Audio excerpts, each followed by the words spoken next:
Hi, this is Kerry from FreeAudacityTutorials.com, and in this tutorial I'm going to show you how to remove the vocals from a stereo track so that you can use it for like karaoke or a background track or something like that. Alright, let's begin. Before we actually start working on the track, I want to tell you a couple of things about what we're doing. First of all, you can only do this with a stereo track. You see right here where it says stereo. So if you have a mono track you're wanting to do this to, you're out of luck. It just won't work. Secondly, what you need to understand is you cannot entirely remove vocals from a track or any other instrument for that matter, because the way a track is mixed, everything is mixed together. And so trying to take one thing out is kind of like trying to take yeast out of bread once it's already baked. You can't really do it. However, what we're going to do is we're going to use an effect called invert that is going to invert one of the waveforms so that they cancel each other out. And let me show you what I mean by that. I'm going to go over here on this zoom in tool and I'm going to zoom way in on this track that I've got. And you'll notice this waveform, there's the left channel up here, there's the right channel down here, and the two channels each have their own form, and the form kind of follows the same pattern as the other. You see where this one goes up, this one goes up, where this one goes down, this one goes down, generally speaking. And what we're going to do is we're going to apply an invert, which will take one of these tracks, this lower track, and it's going to invert this waveform. So let me zoom back out just so we can get to where we were. I want you to hear this track, to hear that there is indeed vocal in it. Okay, and that's a free track I downloaded from the internet. So we are going to do a function to take the vocals and push them way to the background of the music so that you can't hear it as well. That's basically what you're accomplishing with the invert.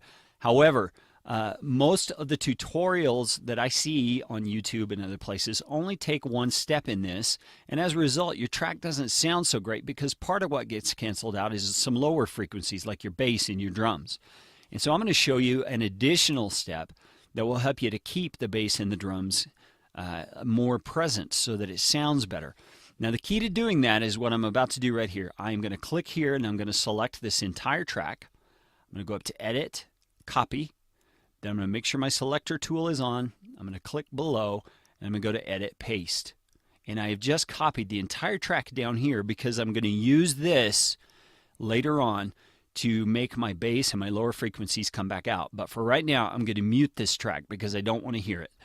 All right, now what I'm going to do to make my inversion on this upper track is I'm going to go to this arrow next to the name. I'm going to go down here and split stereo to mono. So what I've done is I've made two mono tracks. Now I'm going to select this bottom track of the two, and I'm going to go up here to Effect, and you have two different ways of doing this on the newest version of Audacity, and this is December 2012, by the way. You have, first of all, an effect here called Invert. You can use that one, it's fine. I don't usually use that one because I like the way this other one actually works out, and it is called Inverter, and it's down here in the other plugins, the additional plugins. And so I'm going to click on Inverter. You just barely see anything happen there, but if we zoom back in, what you're going to notice is that now our waveform is kind of opposite, where this one goes up, this one goes down, where this one goes up, this one goes down. All right, so that's what we just did. We just inverted it.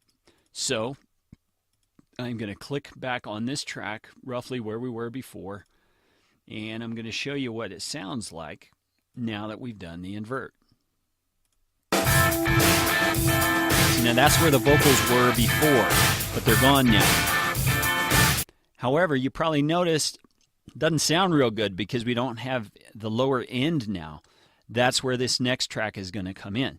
I'm going to take off the mute and I'm going to select the entire track by clicking over in this area, and now I'm going to put another effect on it. And what I'm going to use is this one right here called LS Filter. Now there's quite a few ways you can do this as well. You can use this LS filter, or you can use this low pass filter, or up here there's some called Glame. You can use Glame Butterworth low pass, or you can use Glame low pass filter. You can use any of these. Now what a low pass filter is it's a filter you're putting on your audio, but what it does is it filters out everything except for the low frequencies. It allows the low to pass through the filter. So that's why it's called a low pass.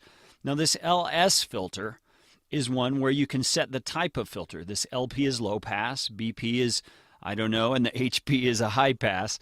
But you set it right here, what kind you want, and then you adjust your cutoff frequency. And what this means is what frequency do you want it to cut off so that everything above that you do not hear. Okay, so I want this to be fairly low, like right around 220, 240, somewhere in there, because if I do it too high, you're going to hear vocal cutting through. So let's listen to the preview. Okay, you can't hear any vocal, that's what I want. So I'm going to bump it up a little more and see what it sounds like. Oh, you know what? I just realized because I'm doing the whole track, it's only playing at the beginning where there is no vocal. So let me highlight a section here where I know there's vocal. And then we'll go back and we'll do the LS filter. And we'll set it right about where I was messing with it before, and we'll listen to that. Okay, so you can hear the vocal, but it's very repressed. It's very, very far back in the background. So I'm going to lower it a little more. Okay, I'm going to do it back up where it was before at that 220 range, because that amount of vocal is not going to come through. Okay, so now I'm going to hit OK, and it's going to apply that to that section that I did, but I don't want to do just this section. So I'm going to undo that. I want to do the entire track. So I'm going to go to Effect, LS Filter. I'm going to make sure this is right about 220, and then I'm going to hit OK, and it's going to do that on the entire track. And you're going to see a dramatic difference here, okay?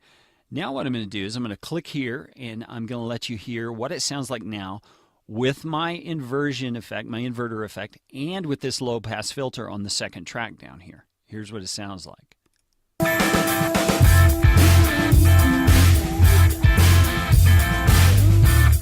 I'm going to mute it so you can hear what it sounded like before we did the low-pass filter. You hear the difference? The bass is really gone. So that amount of vocal is little enough that you can use it for a karaoke or something like that, and that really is the best you can get on doing this kind of thing, because like I said, the vocal is mixed into it, and it's very difficult to get it out. In fact, I would say it's impossible. So that's it. We've used the inverter function. First of all, we split into split mono tracks. We used the inverter function, and because we had copied the entire thing down here, and we're able to do a low pass filter on it, we kept some of the bass in the track. So that's it for this edition. FreeAudacityTutorials.com.